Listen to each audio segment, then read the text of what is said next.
लाडसावंगी येथे शिवशक्ती खंजेरी भजन मंडळातर्फे श्रावण निमित्त भंडाऱ्याचे व भजनाचे आयोजन।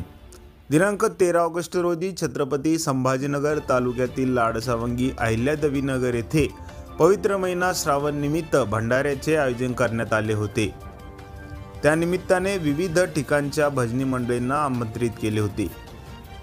बेंदेवाडी, सोमठाणा, मंगरुळ, कवडगाव, सय्यदपूर, औरंगपूर, चिकलठाणा, बदनापूर, शिवशंकर कॉलनी या भजनी मंडळांना यावेळी आमंत्रित केले होते।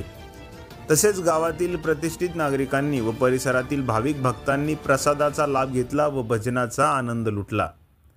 यावेळी शिवशक्ती खंजेरी भजनी मंडळाचे आयोजक मंडळ संपत पाटील, पप्पू खरपे, शिवनाथ पाटील, लक्ष्मण चाळगे, सोपान मुळे, नाना गाडे, अमोल जैन, अनिल ढोके, विष्णू चाळगे, सावन नाईक, नितीन पाटील, ज्ञानेश्वर भसांडे, जनार्दन चाळगे, पमू शिंदे, रावसाहेब कोंडके, शुभम पाटील, प्रल्हाद पाटील, शुभम पाटील, बाबासाहेब खरपे, रामू चाळगे, जनार्दन पाचे, बाळू उबाळे, शंकर चाळगे, ज्ञानेश्वर शिंदे, अतुल राऊत आदी जण यावेळी उपस्थित होते। अनिल भालेराव, जिल्हा प्रतिनिधी, SS India news, Chhatrapati Sambhajinagar.